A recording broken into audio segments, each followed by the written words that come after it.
Well, good evening, everybody, and welcome to the Brevard Sports Network special guest tonight. Last minute guest. Now, it's not often we get a last minute guest like this guy. He is Brevard's very own former Cocoa Tiger. Well, let me just say this: former Rockledge Raider youth football player, Cocoa Tiger, former Florida Gator, and now Jacksonville Jaguar. Please help me welcome here to the Summer Series one-on-one, Mr. Jawaan Taylor. Jawaan, it's always good to see you. How are you doing, Jawaan? Good. Good to see you too, man. I'm glad to be here. Thanks for having me. Yeah, no doubt, man. And I want to ask you, first of all, I haven't seen you in a while, and, I know your dad passed away last year, so I want to send my condolences there. Your father was a great man, and you got an event coming up this Saturday at Viera Regional Park from 10 to 1 that you are doing as an honor and dedication to your dad, the Reverend Robert F. Taylor Jr. Tell us what's going on this Saturday. Just looking forward to it, man. Having another camp. I'm trying to do it every year, just doing something to give back to the community, to the kids, and just looking to go out and have fun, just having fun playing the game of football. I got a good group of coaches coming out to help me out, and the kids can look forward to getting better and just enjoying themselves. We're gonna have some fun. How is I didn't see this till the other day, and the biggest question I'm getting from the community right now, and I don't know if you can answer this one, is when you go online to register, it says sold out. Is the camp sold out, or can people come in the morning and register? How's that working? So it was kind of crazy because last year when I first opened it up for registration, the website just completely crashed. So this year we did the same thing, pretty much allowing 150 kids to sign up originally. But sometimes, like once the 150 goes, you'll have a lot of kids that's hitting me up through social media trying to still Right. get in. So sometimes I'll open the registration back up for like another maybe 2 days or a day or so, just so the last few kids can come in. But I really don't want to have kids come out the day of if they didn't register because it's just Gotcha. for the organization. So I just like to make sure I got all the people that I know is coming, so I can have them already registered. I have a set amount of shirts and set amount of gear and everything I'm giving out. So that's why I like to do the registration. Yeah, no, I think it's great to do, and once again, it's this Saturday coming up. I'll be out there this way. I couldn't get there last year. I was actually in bed, Jawaan, last year for 3 days. Man, I threw my back out 2 days Oh wow. before your camp, and I could not get there. And I tell you, it just crushed me. I remember texting your mom the morning of and telling her, "Man, Miss Wendy, I'm so sorry." I have to ask about your mom. How is your mom doing? She's doing good, man. She's taking it one day at a time. She's hanging in there and keeping it strong, man, and she's doing all right. Well, giving back to the community, you and I have talked about this before, and with all that you've got on your plate, all that you've been through this year, both from a personal and coming up on a professional level, Jawaan, you continue to give back to the community. What does it mean to you? And I know this is the obvious question, but I want everybody to hear it in your words because I love the way you explain this. What does it mean to you to give back to the community that you love here in Brevard County? It means the world, man. I just love to come back home and give back to the kids, man, because the kids look up to us, like the guys that actually made it to the pros from Cocoa High School, Chauncey Gardner, Jamel Dean. We like to try to do our best to give back to the kids and show them that they can do it too, and inspire them, inspire the youth. Because at the end of the day, we're living in a crazy world, and we just like to come spread positivity throughout the whole county and just show kids that if we can do it, they can do it. And just never let anybody tell them they can't do anything. Because I was told that at a young age, and just had to keep going and keep pushing. And thank God for my parents and thank God for my background that I was able to make it to where I was at. You know, it's hard to believe that you just finished your third year as an offensive tackle in the National Football League. It's incredible.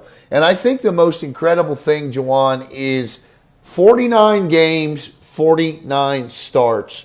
I think every offensive lineman in this league wants to know what is the secret of Jawaan Taylor to get out there in the league, the most brutal league in the world, week in and week out, and fight in those trenches like that. Man, just the way I take care of my body. I have a very good workout plan and good recovery regimen that I go through throughout the season. And it really just started my rookie year. I just had to figure out a plan, just listening to the veterans around me, listening to different things they do, and finding out like different people that they work with throughout the city, and just coming up with my own plan. And I feel like when I came up with my plan my rookie year, I just stuck with it these past 3 years, and it's been working for me. So just doing what I can do just so I can make sure I'm fresh on Sundays and ready to play. So it's been good, man. I've been feeling good on game day, and it's been paying off. Have you had an opportunity to get any fishing in? Are you being able to relax at all? Are you able to do the things in life that you love as well? Most definitely. Since I'm in this break right now, getting ready and prepared for training camp, I've been trying to get out on the water as much as possible. I have been out maybe like 3 times in this past couple weeks. But I just try to. I've been mainly focused right now on getting prepared for training camp and just training throughout the week and getting ready to go. And then on the weekend, just spending time with my family and loved ones. But when I get the chance to go, I definitely sneak out on the water and go for sure. Yeah, you got to haul in another one of those 400-pound Goliath groupers, man. That's Yeah, one of the hopefully. best videos I've ever seen. So as I want to ask you, about the Jags because last year the savior, that's what he was deemed, and Trevor Lawrence came in. Tell us, first year Trevor Lawrence blocking up front for this guy. Tell us how he impacted the Jacksonville Jaguars last year.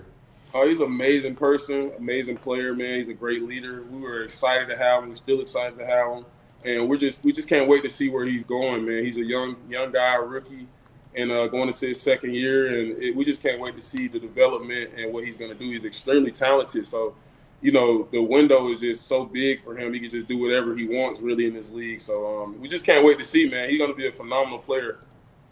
Third year, third head coach for you, but I think you got a winner here in Doug Peterson. I really like Coach Peterson. I've actually had the opportunity to meet Coach Peterson before. Guy knows offense, man. That's for sure. Tell me about your initial impressions of Coach Peterson. Oh, I love him, man. I love him to death. He's a phenomenal coach, man. We've been gelling to him really well, and he's always preaching every day, getting 1% better every day. And we've been doing that, man, from phase 2 to phase 3 when we were doing our OTA process. We've just all been learning the new system, and everyone's been picking it up well. And he's a great coach, a great play caller, and we just can't wait to see what happens in the season.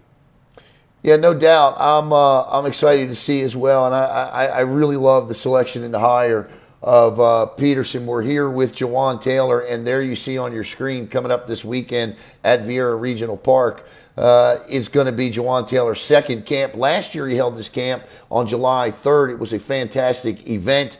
Ages 10 to 17, from 10 to 1. You've got to register. You've got to go online. The information's there. If it's sold out, it's sold out, but it's worth a shot to get, because I'm telling you, it's a magnificent camp, and Jawaan does just a terrific job. It's a free camp, but you've got to register. Jawaan, I didn't get a chance to ask you this the last time I talked to you, so I want to ask you now. As you look back, not on your college career, but when you look back on your days here in Brevard County, what are one or two memories that stick out for you, or one or two people that influenced you the most, or both? What's your favorite time here in Brevard? What is that? I always talk about it. I always miss the Friday night lights playing at Cocoa High, coming out with Coach Wilkinson and my teammates, man, and coming out and getting us a win in the Tiger Stadium. It was amazing. I still miss it to this day. If I could go back and do it one more time, I would. That's definitely one of my favorite memories growing up in Brevard County. Just going out just throughout the county and just getting to know the different people I got to know and building relationships with a lot of different people. And I still talk to certain people to this day. So those are definitely my favorite memories. People that impacted me for sure. My parents, they were always there for me from day one in my whole career. And my uncle Marlon, he's also a huge impact in my career. He has a huge impact because he coached me from the age of I think 12 or 13 years old. We started Right. working together, getting prepared and getting me ready for high school, and he got me prepared for college on to the pros. So I owe a lot of my success to him as well. And Coach Wilkinson also was a great impact in my life too. Just seeing me because me and Coach Wilkinson met my 8th grade year at Kennedy Middle School. He came to the cafeteria that day, and that's when I first met him. And since that day, we just hit it off. And I told him I was coming to Cocoa High, and the rest was history. Yeah, he's a great mentor, a great coach, and we obviously we get a lot of coaching changes here in Brevard County, and it seemed like to me every coaching change at a place like Merritt Island this year, John Wilkinson's name was thrown. It's like people want him to come back to the county and coach, but I know Coach is happy where he's at and being close to his family, Jawaan. Yeah, for sure. Yeah, he's from New Smyrna, so it made sense for him to go back home. No doubt. Jawaan Taylor, the second round selection, 35th overall in the NFL draft back in 2019. Jawaan, as you look at high school and even college now, it's not that long ago you were in either, but both of them have changed so much. What are your thoughts on like NIL? Oh man, I love it because when I was in college at the time, we were getting paid pretty good, but not the amount they're getting paid now. Right. So it's awesome to see that, man. And a lot of these players in college now are like really becoming big time, and it's good to see that they're able to do different advertisements and different things like that to get their name out there and make money. So, because it's not easy in college, like living from paycheck to paycheck, trying to make sure you're eating every night and stuff like that. So it's good that they're able to make a little bit more money. One or two more for you here. I know you're doing the whirlwind circuit on the camp coming up this weekend. And again, the information there on the screen. And then you look at even at the high school level now there wasn't this much transferring going on when you were back in high school. It seems like to me it's like free agency in high school now. What are your thoughts on that? Man, I went to high school out of area, so I really can understand.